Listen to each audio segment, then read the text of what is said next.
Hello, everyone, and welcome to the Fully Alive podcast. My name is Dr. Mary Maduna Gross. I'm a leadership coach, I'm a nervous system practitioner, and fellow human being during the work of staying present with myself, especially when it's hard. This podcast is a space for honest conversations about what it really means to lead and live from the inside out. Today's topic is one of the most human things we never talk about: self-forgiveness. Not the kind that you get to years later in your rocking chair, but the kind that you reach for in the moment.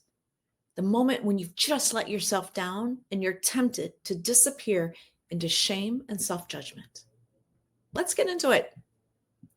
So I want you to think of a time when you didn't show up the way you wanted to. Maybe you missed a deadline, maybe you dropped a detail, maybe you froze in a moment that required action. No one else came down on you. There were no big external consequences. But inside, you are already collapsing. Not because of what happened, but because of what you told yourself afterward. You see, this is how it usually sounds, right? We didn't show up the way we wanted to, and we start to hear in our heads, "You always do this. You're never going to be taken seriously if you keep showing up like this. You can't even trust yourself. How do you expect other people to trust you?" That voice shows up fast. It sounds like truth, but it's not. It's old conditioning. And it comes from a place where competence equals safety, where performance equals worth. And when you fall short, even briefly, your inner critic shows up with a full case file against you, and you believe it. Let's take an example. Let's talk about Alex. Alex was leading a client project, tight deadline, high stakes, and he missed a step in the process. A critical link didn't get sent, and it caused a delay. The team handled it. The client was fine. But Alex, he spiraled because he didn't just feel bad about the slip. The slip caused him to question everything. I'm not reliable. This is why I don't get promoted. They're never going to trust me again. I let the team down. But it's not about the link. It was about the identity threat, the fear that maybe I'm not quite as solid as I thought I was. And without even realizing it, Alex started punishing himself. Long hours, short temper, emotional shutdown.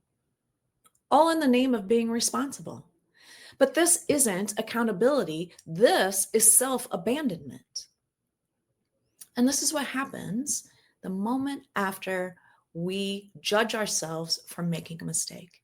We turn on ourselves quickly, sometimes so quickly we don't even notice. We confuse punishment for growth, shame for responsibility, and tension for control. But here's the truth. You don't need to attack yourself to evolve. You just need to stay with yourself, especially in the places where it hurts. Here's another example. Let's consider Jordan. Jordan missed a scheduled presentation, wrote the time down wrong, simple error. But when he realized it, the voice in his head was immediately, "This is why people don't trust you. This is what makes you the weak link. You said you were going to be better than this."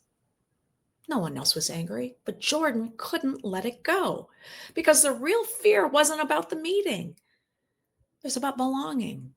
It was about being seen as credible. It was about being worthy of a seat at the table. Because that deeper belief was this: if I'm not perfect, I'm not enough. So if you're willing to break these habits, these default patterns, I've got some instructions here on how I practice self-forgiveness and how I instruct my clients to practice self-forgiveness. So here's the first step is to pause that spiral. So the minute you feel yourself sinking into a self-judgment place, just pause. Say out loud or internally to yourself, something's happening here. Let me be with this. This breaks that trance. It shifts you from being in the story to becoming the observer or the witness of the story. And from this position, now you can get curious because you're no longer judging. In the experience, we're judging. When we can observe and become the witness of it, we can now get curious about it. And so let's ask ourselves, what am I believing about myself right now? Especially, what am I believing about myself right now that creates this pain for me? Then is that belief true? Has it ever been true? When did I believe that this was true? Another question you can ask yourself, is this voice mine? Or is this something that I've internalized? Is this just a recording that I have playing on loop in an effort to keep myself in line? These questions are going to shift you out of that judgment into observation. It lets you put your hands back on the wheel. Now, here's the hard part and the healing part.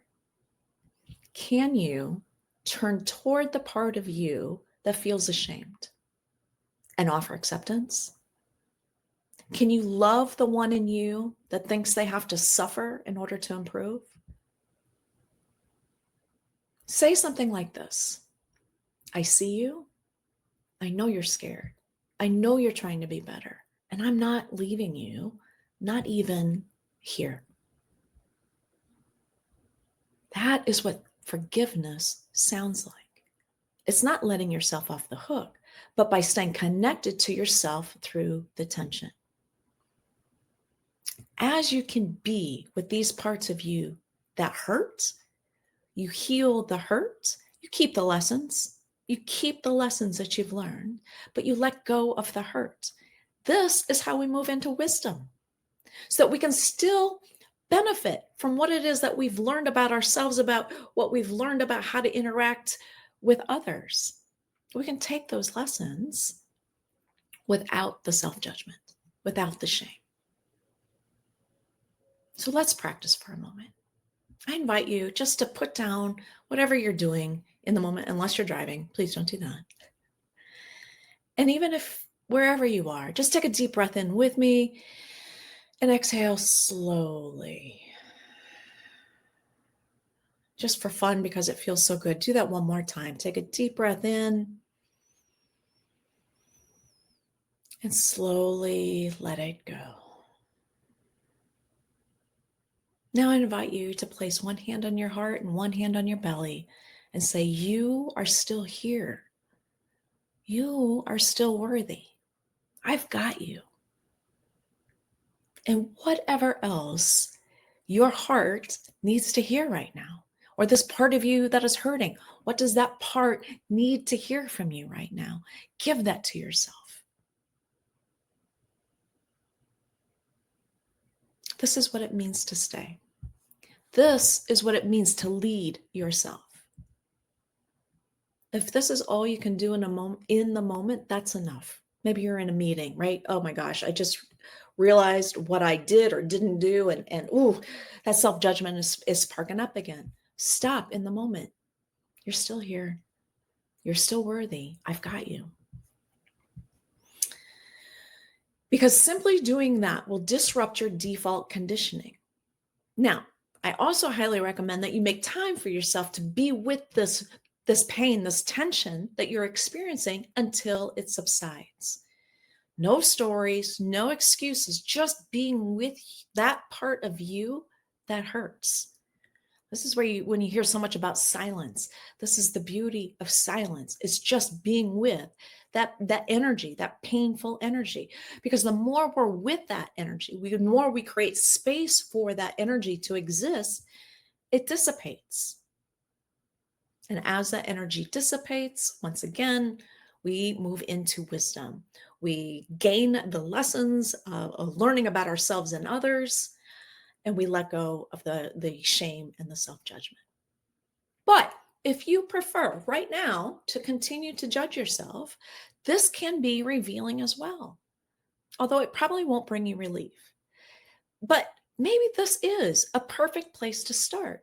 And so if this is where you are, you're like, I'm not sure I'm ready to let go of this self-judgment. It still feels pretty safe to me. Great. I encourage you then to observe how in this state you interpret what is happening around you. So let's just say you've been triggered. You realize you did or didn't do something to live up to your own expectations. You're feeling that self judgment, that shame about it. Now just observe, how do you show up for other people? How do you show up in the next thing that you want to do? Is there any carryover of this energy? Observe your tolerance for other people when you're, especially when you're in this space of self-judgment. How are you regarding other people in this, from this frame of mind? And one other thing that I would encourage you to consider is maybe you want to observe how self forgiveness is talked about in your family or your circle of friends. Not to judge, but to understand yourself better. Because I think that's one of the things as we're going through this, and we catch ourselves judging ourselves for not living up to our own expectations. And then we're going to judge ourselves because we're not supposed to be judging ourselves. And we wonder, why do I always continue to judge myself? It's because you were conditioned that way. And the people around you are probably falling into these same patterns, which is another reason why it's a really good idea to make sure you surround yourself with people who are also willing to challenge these assumptions and break through and heal those parts of themselves that are hurting. So, in closing today, I just want to remind you, the mistakes don't disqualify you. They reveal the places where you're still hurting, where you still have space to heal. Self forgiveness isn't a reward for giving it right, it's a commitment to stay with yourself, especially when you don't think you deserve it. So, next time you slip into self judgment or shame, just try this. Can I love the one in me who feels ashamed? Can I love the one in me who thinks shame will make me better? If the answer is even a quiet yes, then you're already breaking the pattern. I want you to know I'm cheering for you, I'm in this with you, and I believe in your capacity to stay.